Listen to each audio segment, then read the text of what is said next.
Hey everyone, it's Susie Kennedy here.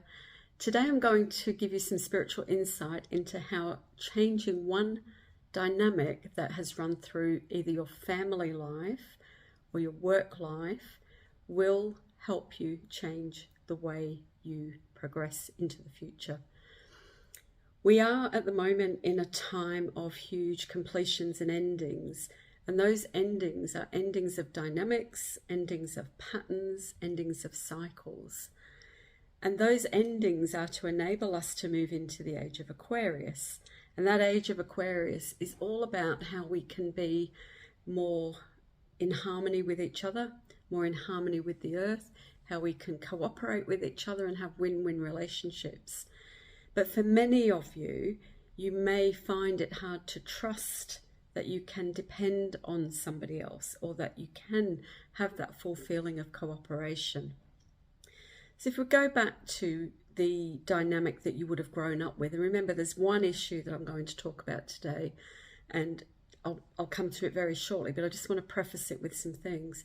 So all of us, when we were born, came into a family, and whether that's our family of origin or a family that we were placed into the care of. But that family formed the basis for how we learnt to feel safe in the world. And all through our lives, we have been looking for cues of safety and cues of danger. And those cues of safety and danger, when we're tiny babies, we don't really understand them. But the older we get, the more we are searching for that, looking for that.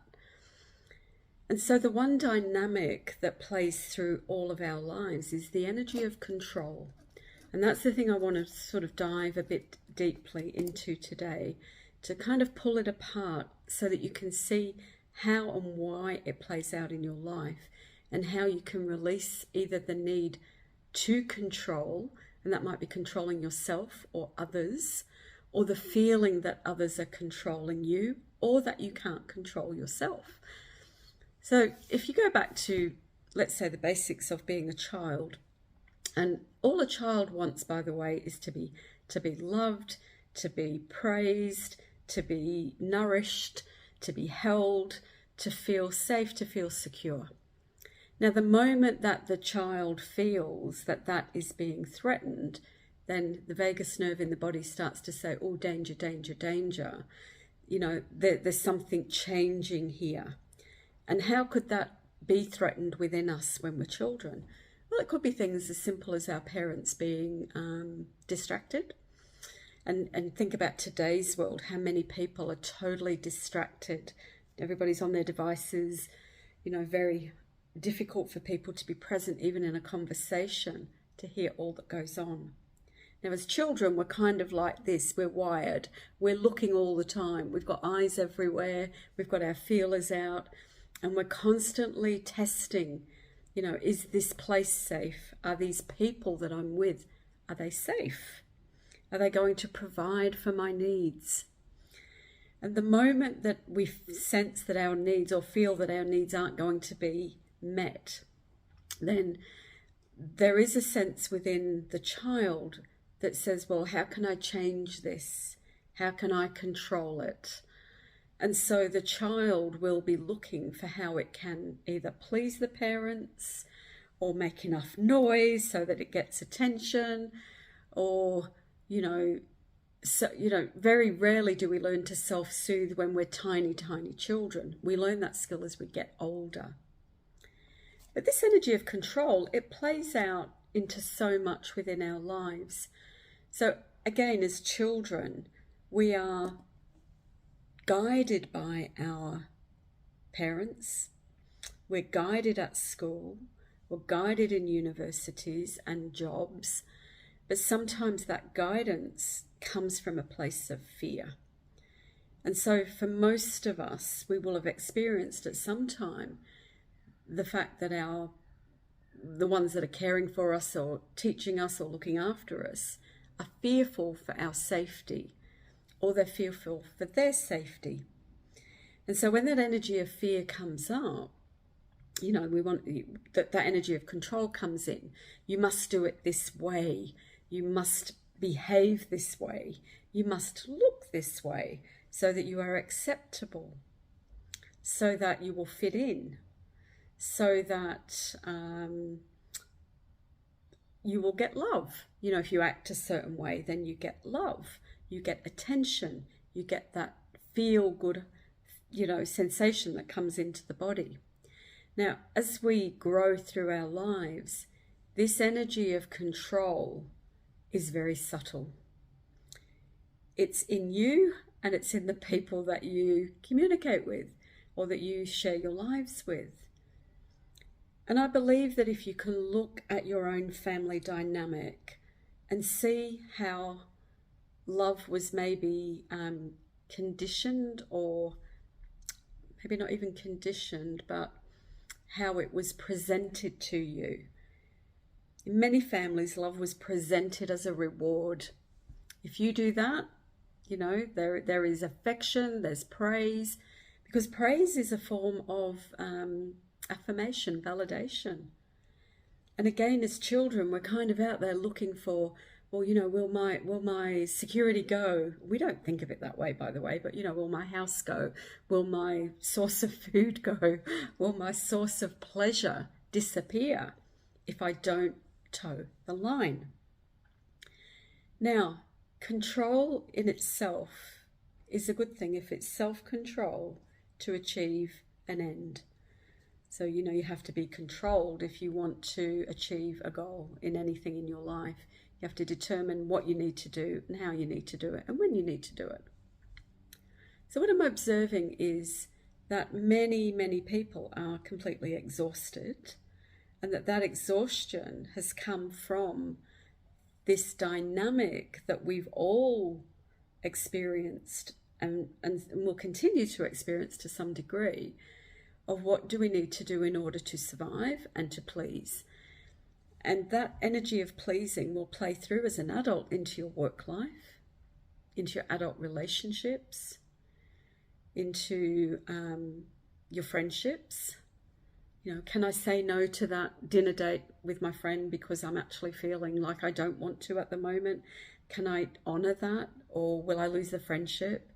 So there's this continual energy of going against what is inherently right for us to do.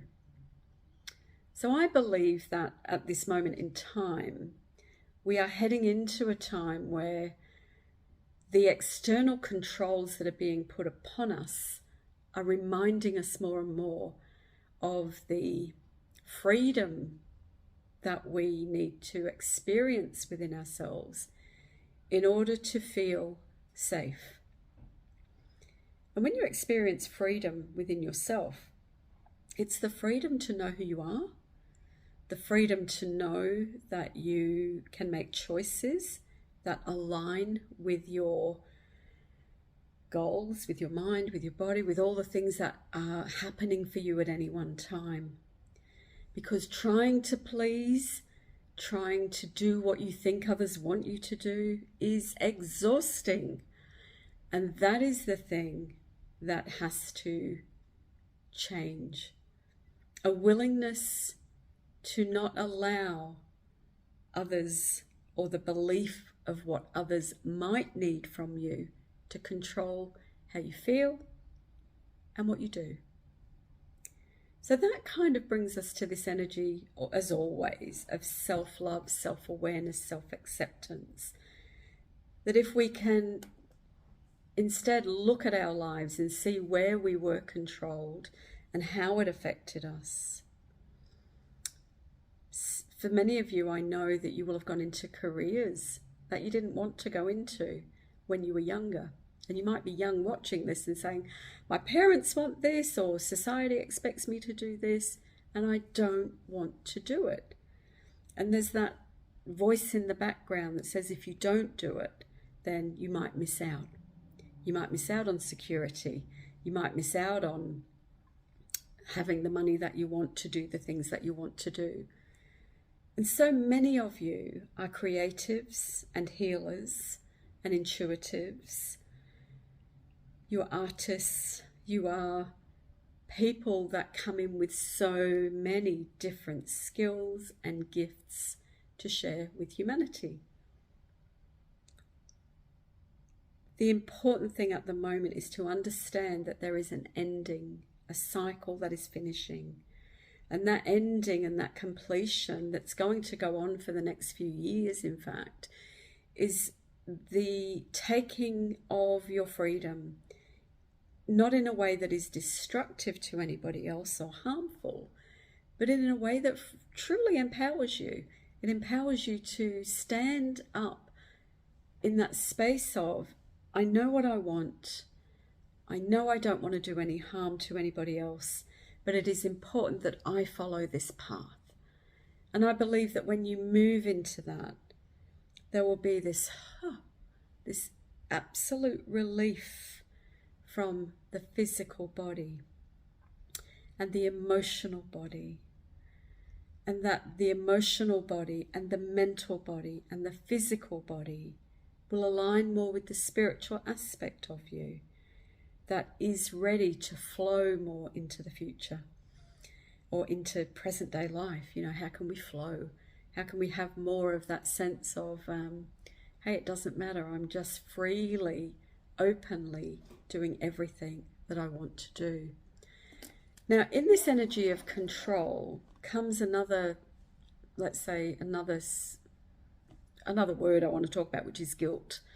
So if we haven't done what our parents wanted us to, if we haven't done what society expects us to at the time they thought we should, there can be these underlying threads of guilt that we carry. And I hear so many people saying, you know, oh, I feel guilty that I couldn't do that, or I didn't do that. I know that this was expected of me and I didn't do it, and I feel guilty. So being willing to release guilt, again, is instrumental in you changing this controlling dynamic, because the energy of control keeps you in a space of punishment. It keeps you in a space of not accepting freedom, and it keeps you feeling that you don't have the inner strength to do what you need to do, because guilt's an energy and it takes energy from you. It keeps you trapped. It keeps you feeling like you've got to somehow make up for whatever it is that you have done or not done. I believe that if you begin to live your life with true authenticity, and that authenticity is speaking from your heart, doing what feels right for you, yes, considering those around you, of course, not causing others harm, but doing what your heart wants for you, you know, the passion, the desire to experience yourself as this whole human. And that as you do that, you start to move into a place where you can express more of your soul, more of who you are, and free yourself. And as you begin to act with more authenticity, it means that you say what's in your heart. You're not trying to censor what you're saying in case somebody gets offended, because some people can't accept hugs. Some people can't accept love. If you say, hey, I really love you, or really, you know, love spending time with you, you might be frightened to say those things to some people, because you know, you saying to yourself, oh, they might think that I'm interested in them romantically, but I'm not. I just want to express myself as love. So when you start to act authentically from that place that is you, and also the authenticity means acting from a place of the heart, which is loving. You know, everybody has a loving heart. We all have compassion in our heart, but many of us have either shut it down or are afraid to express that part of ourselves. But when we act with authenticity from a place of love and compassion and kindness, then it means you never have to apologize for anything. If, for example, you were to meet an untimely end, I often think that if we've acted with authenticity all the way through our lives, or at least from this point forward, and something happens, you never have to think, well, you know, I never told that person how much I cared about them, or I didn't really tell that person how much what they did meant to me. I did, you know, so when you act with authenticity, It means that every day you are living to your highest potential. And I really encourage you to start to examine, pull apart, look at issues of control in your life. Control being, the way that you express, the way that you show up in your physical body, the way that you wear your hair, or that you show up at work, in your career. How does control play out in your life? How do you react or respond to people's need for control around you? Some people, in your lives want to control you. So how do you respond? And the only way you can respond is to not react if you're feeling controlled, and to step away and do that inner inquiry, that inner work that says, well, when they want me to do this, what is what is it in me that is resisting? Is it that I do not trust that that other person has my best interests at heart? Is it that when they try to control me, it reminds me of being controlled in another time? And I believe that the self-inquiry is important to break the patterns. But you can also work with a mantra or an affirmation, something like, I act with authenticity at all times. I accept my freedom to choose. And just those few words will free you and help you every step of the way, every day, to become more and more mindful of the way that you show up in the world. And if you have somebody in your life that doesn't want to be controlled and they think you're controlling, just understand that that person hasn't got a degree of self-control. Because self-control is about knowing that sometimes we can have thoughts that are ugly, we can have feelings that are, disconcerting. But if we have self-control, we don't blurt out what we're thinking that's hurtful. We don't hurt people. We actually exercise self-control to step back, do the self-inquiry. What is it that I'm triggered by? What is it that is upsetting me? What is it, that I need to understand? And maybe what else do I need to say here in this situation? So, I hope you've got some value from that. I know that this is a great opportunity to complete something within yourself where you can understand that at all times the cues for safety and the cues for fear, am I going to be hurt? Am I going to feel safe? That's what we're always looking for.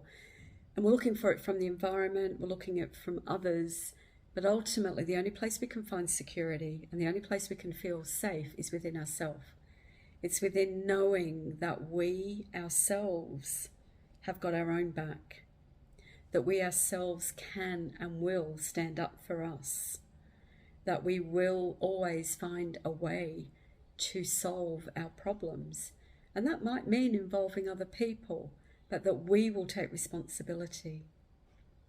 And so the more that you have your own back, the better your life will become. And it will just be that you will feel totally in your authentic, loving self. If you haven't already subscribed and you're new to the channel, I encourage you to subscribe. And thank you for those of you that do share and watch on a regular basis. Love you so much and see you again soon. Bye for now.